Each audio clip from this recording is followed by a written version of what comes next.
estos tres internos, nosotros ayer presentamos un cronograma desde el momento en que salieron del penal de La Victoria.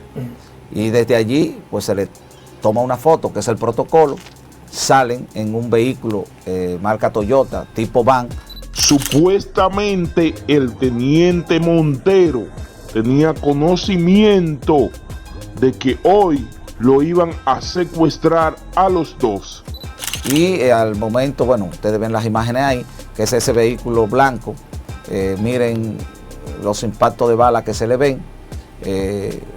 Son interceptados por ese camión que está detrás, un camión Mitsubishi. Allí uno de los tres internos no se fue con el grupo. Porque era que tenía la menor pena. Ese estaba acusado de violencia doméstica, que es apellido Valerio. Esa persona se queda en el lugar o lo dejan. Porque no puedo decir ni una cosa ni otra, porque no tengo la información real, porque ahí se está investigando. Pero él pudo haber escapado. Pudo haber escapado, pero optó por quedarse o las personas optaron por dejarlo.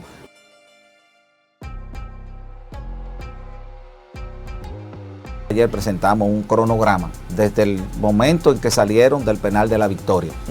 Y desde allí pues se les toma una foto, que es el protocolo, salen en un vehículo marca Toyota, tipo van. Y al momento, bueno, ustedes ven las imágenes ahí, que es ese vehículo blanco. Miren los impactos de bala que se le ven. Son interceptados por ese camión que está detrás, un camión Mitsubishi.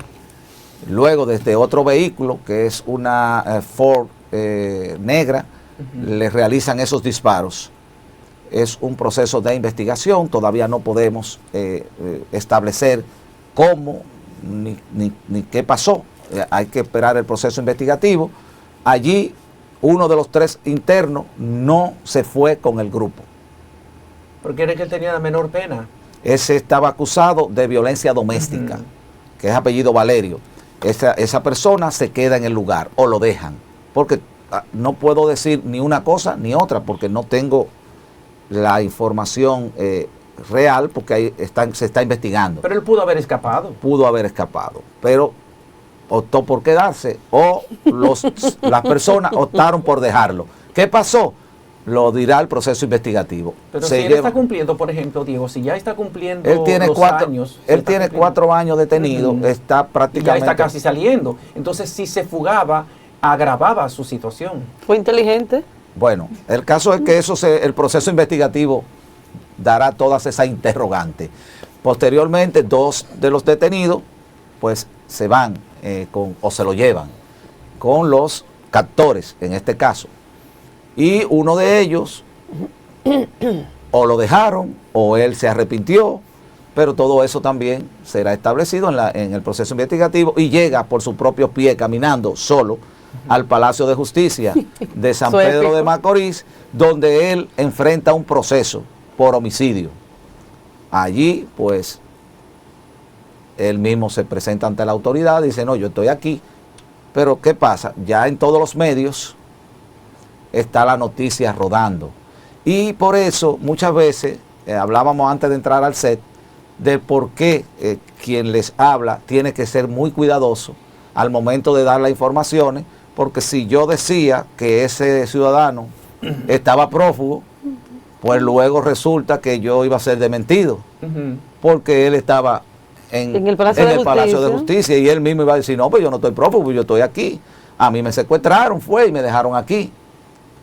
Un ejemplo, entonces iba a dar una falsa información, por eso nosotros siempre esperamos, antes de ofrecer algún tipo de información, que pudiese luego generar que nosotros en nuestras funciones pues nos equivoquemos. Por eso siempre queremos estar seguros para que no suceda esto. Gracias a Dios que nosotros ayer ni siquiera dimos los nombres por adelantado.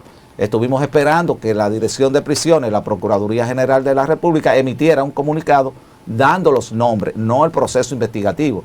Estos eran los internos que eran transportados.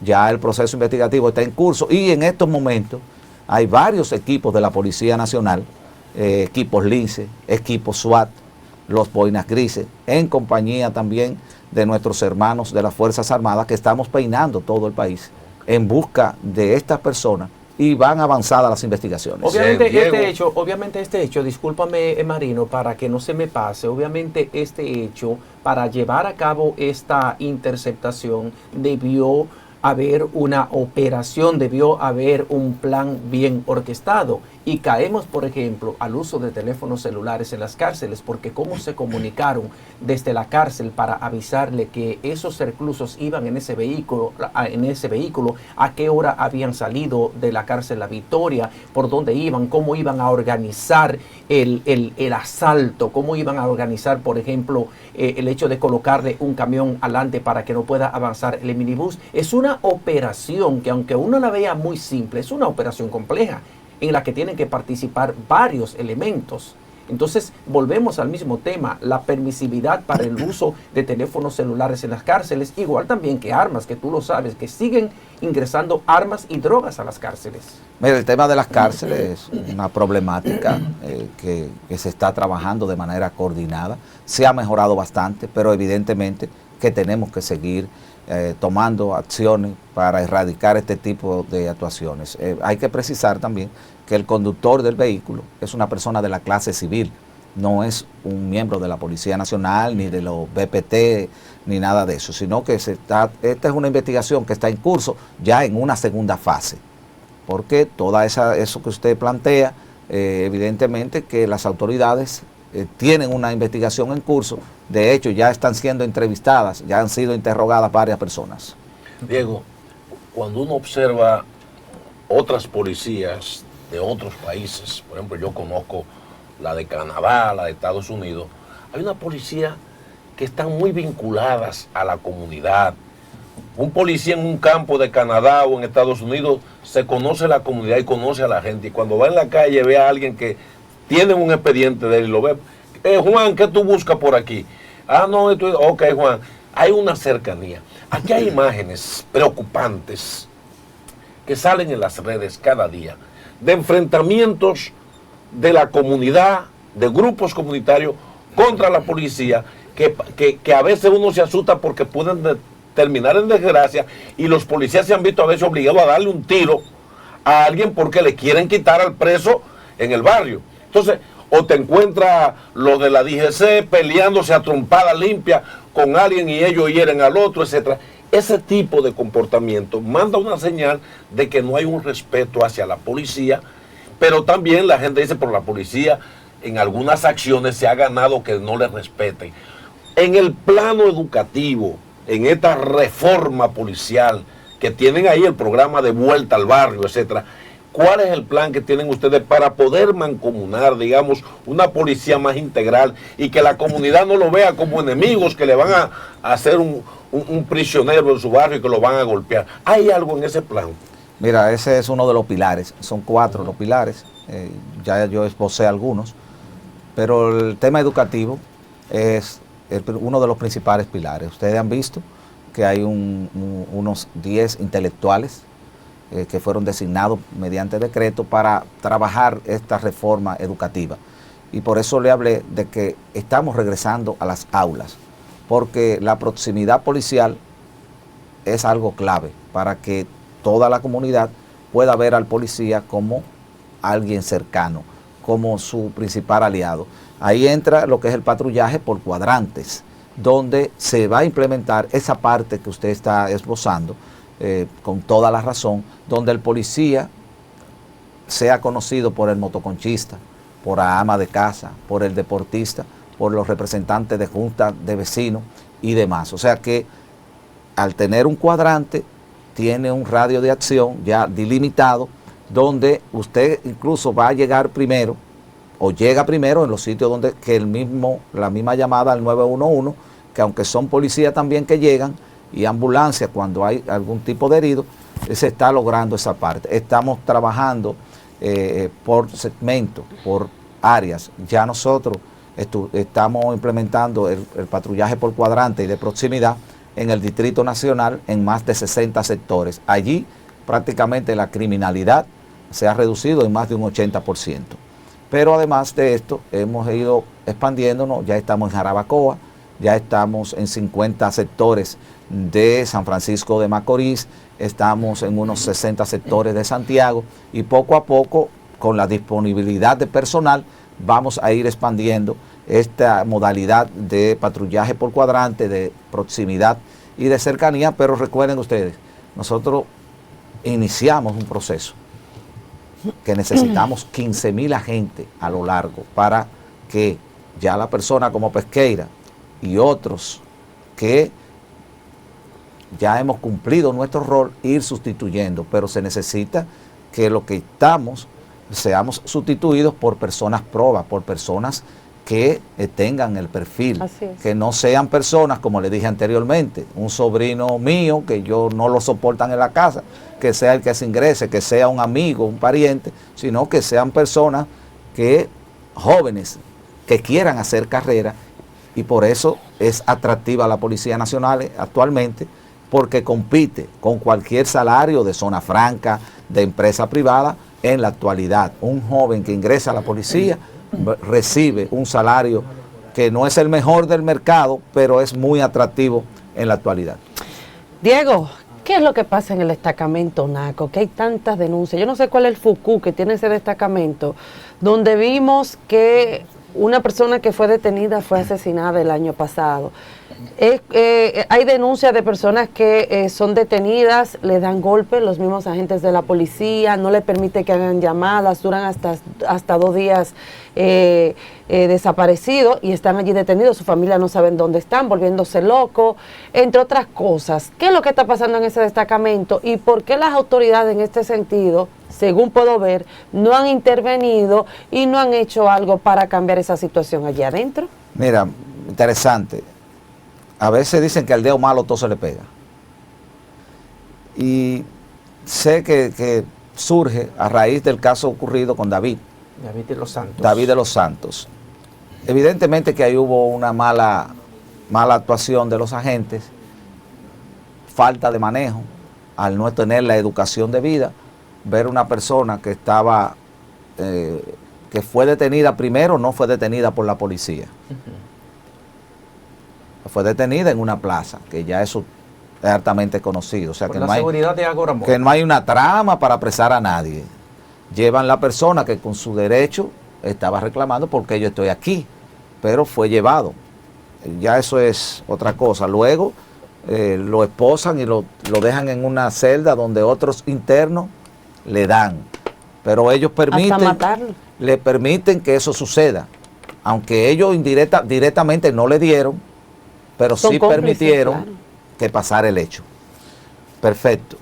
A raíz de esto, fue instaurado un servicio en la Policía Nacional que se denomina Gavilán, del cual 2 o 3 veces al mes a mí mismo me corresponde recorrer un determinado perímetro, supervisando de manera directa cada uno de los destacamentos, para prevenir que personas puedan ser detenidas en violación a su derecho.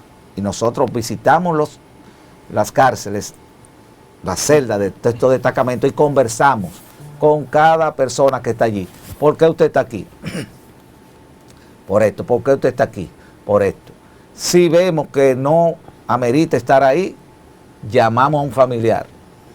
Muchas veces los familiares le dicen, déjenlo ahí. ¿En serio? En serio. Pero ¿qué sucede? Recientemente pasó una situación con un ciudadano que tuvo un asunto con un DGC. Erradamente se publicó que en Naco habían llevado a esta persona y que en Naco le dieron. Perfecto. No fue en Naco. No fue en Naco. Ese fue el ciudadano cubano, sí. Apellido Llorente. No fue en Naco, no fue la policía. Pero ¿qué pasa? Las redes sociales hacen la publicación. La debida precisión del caso, cuando la damos, algunos medios la publican, otros no, pero casi en un 100% todos se hacen eco de que este señor fue detenido y que fue llevado al Palacio de Justicia con un ojo amoretado, que supuestamente debió ser internado porque iba a perder la vista. Y se armó todo una situación de Naco. Sucede que la persona no fue detenida por la policía, fue detenido por agredir no solamente a un DGC, sino a un Estado por completo, porque usted es un extranjero. Pero además de eso, quien le propina el puñetazo es otro interno al cual él agrede también. Y nosotros, por respetar el debido proceso, no sacamos esas informaciones porque nosotros cumplimos con estamentos legales que debemos respetar. Pero, ¿es una primicia entonces para este programa? Claro que sí, claro que sí. Diego, definitivamente cuando tú hablaste del caso de Naco, que los reclusos le pegaron golpearon a David de los Santos, no fue simplemente golpearlo. Con David de los Santos cometieron actos de barbarie y de tortura. Claro, claro. Y la policía, los encargados del destacamento de Naco, hizo nada para impedirlo. Que lo golpearan hasta matarlo, hasta provocarle la muerte porque murió luego, ¿verdad? Fue ingresado en el hospital Moscoso Puello y fue sometido a actos de tortura y de barbarie. Le quemaron los genitales y lo quemaron en otras partes del cuerpo. ¿Quién mata con tanta hazaña? ¿Por qué razones tenían esos reclusos que probablemente no conocían a David de los Santos para matarlo de esa manera? Y no apareció una autoridad en el destacamento Naco que impidiera eso. Si eso no es connivencia, si eso no es indiferencia, si eso no es debilidad de los responsables de esa cárcel, a mí que me lo expliquen. Claro, pero me he sumado a lo que han expresado. Le he dicho que producto de esa mala actuación se instauró incluso un servicio para supervisar. Por eso esas personas fueron canceladas de la policía, esas personas fueron sometidas a la justicia y ya fueron condenados incluso esas personas, todos, por esos mismos actos a los que usted hace referencia, y nosotros somos los primeros en repudiar ese tipo de actuación. Sí, fueron condenados a 20 años, la mayoría, aunque la familia reclamó que era una sentencia benigna, pero bueno, la pena máxima en la República Dominicana son 30 años y ellos fueron condenados a 20 años. Yo pienso que lo más importante es enviar el mensaje. O sea, los agentes, pero los demás recibieron su castigo. Condenas mucho mayores. Claro. Mira, Pesqueira, yo he admirado siempre y he destacado al director actual de la policía, quien no conozco, pero que su primera medida cuando entró como director de la policía fue eliminar los retenes, que era muy tedioso. Y la población le gustó eso porque donde quiera te estaban molestando, en toda la salida de los pueblos, unos retenes improvisados. Pero yo no veo la diferencia ahora, en estos últimos días, entre un chequeo, en cualquier ensanche que tú andes residencial, de momento te aparece un grupo de DGC, de un grupo, ahí parando todos los vehículos. A veces te ven, te sigue, ese tipo de, que a veces es incómodo, pero también la gente se siente que la policía está haciendo su trabajo. Entonces, ¿qué diferencia hay a veces en que dos policías que andan en un motor en cualquier lugar se paran a parar vehículos para chequear? ¿Cómo detectar la población en un momento dado? Si esos dos policías que andan en un motor están haciendo un papel que la policía le asignó como tal de detener vehículos, pararlo a la derecha sin ser, digamos, de tránsito, o retenes o chequeos de la policía, porque a veces tú dices, pero me da la impresión de que estos tipos no andan en una misión específica de la policía, sino de esos tigres que salen a buscársela. A veces a uno le da esa impresión. ¿Qué tienen ustedes como medida para que la población frente a un tipo de acción de ese tipo pueda decir, hasta llamar a la policía y decir, mira, aquí andan dos tipos que como que no tienen la cara de hacer lo que tienen que hacer? Mira, vamos avanzando, porque esos retenes odiosos, donde lo primero que yo te decía era, cuando te paraba, yo no he cenado. Sí. Yo no he cenado. No, ¿entiendes? Que está claro. Entonces, el director general de la Policía Nacional, que es el único policía que ha comandado el país completo, conoce al dedillo. El mayor general Eduardo Alberto Ten conoce todas las interioridades y por eso él está trabajando y está impulsando esta reforma, esta transformación. Cuando se instala un chequeo, siempre es porque hay una alerta de alguna situación y no se hace fija como era antes, abajo de una mata, en una sombra o en la oscuridad. Entonces, hoy en día se hacen chequeos aleatorios en áreas donde previamente se identifica algún tipo de vulnerabilidad por actuaciones de delincuentes que están actuando en esa zona y se instalan allí. Y esto lo que ha permitido es ocupar cada día más droga, cada día más delincuentes son apresados y cada día más prófugos de la justicia son detectados mediante el uso de la tecnología con la que cuenta la Policía Nacional en la actualidad. Diego, ya para ir finalizando, ¿por qué la Policía Nacional rechaza a jóvenes por solo hecho de ellos tener un tatuaje sentimental? Me refiero, por ejemplo, el nombre de su mamá, el nombre de la novia, un corazoncito, una fecha de aniversario, por ejemplo. ¿Por qué los rechaza? Tú sabes que las instituciones tienen reglamento, al igual como tiene esta empresa, porque yo vine a buscar trabajo aquí cuando empezó, pero yo no calificaba. Y yo no me sentí rechazado por mi hermano, propietario de esta empresa. Un ejemplo, no pasó. Pero cada institución tiene un reglamento. E incluso hasta los equipos de grandes ligas tienen un reglamento. Un ejemplo, los Yankees de Nueva York no permiten personas barbadas. Y si usted firma con los Yankees, usted está obligado a rasurarse. Pero respondiendo a tu pregunta y tu inquietud, yo pienso que con el paso del tiempo debemos de ir, yo de manera particular, de ir superando ese tipo de situaciones que están consignadas en un reglamento. Porque una norma no puede estar por encima de un artículo de la Constitución Dominicana. Yo estoy de acuerdo. Pero por ejemplo, el derecho al trabajo, a la igualdad. Tenemos normas donde dicen que personas con tatuajes, con aretes, no ingresan. No es solamente la policía, en las Fuerzas Armadas y demás. Porque con arete claro, es otra cosa. Pero el hoyo, usted no tiene el arete, pero tiene el hoyo. Pero vuelvo y te digo, son situaciones que evidentemente con el tiempo deberán ir superándose, pero en la actualidad nosotros estamos regidos por reglamentos que son aprobados conjuntamente con la ley. Entonces hay que dar cumplimiento a los mismos, pero yo pienso que con el tiempo este tipo de cosas evidentemente que deberán ajustarse, pero en la actualidad es así. Porque Estados Unidos tiene su tatuajito, ¿verdad? Los policías, que tú sabes. No, y tienen aretes también. No, y se trabaja en pantaloncito corto. Eso es un estigma, eso es un estigma que debía acabar con la reforma policial, ¿verdad? Gracias. Que termine con la reforma. Vamos a darle las gracias. Gracias, Diego, por haber estado con nosotros. Me faltaron preguntas, Diego, Pero porque podemos le estaba aquí seguir, contigo. podemos hacer una pausa y seguimos con el programa. No te vamos a dejarte descansar, porque yo sé que tú nos has dado mucha primicia y te hemos hecho muchas preguntas, pero tú tienes que volver pero otra si vez. tuviera aquí el dueño, yo me quedo todavía más tiempo. Ay.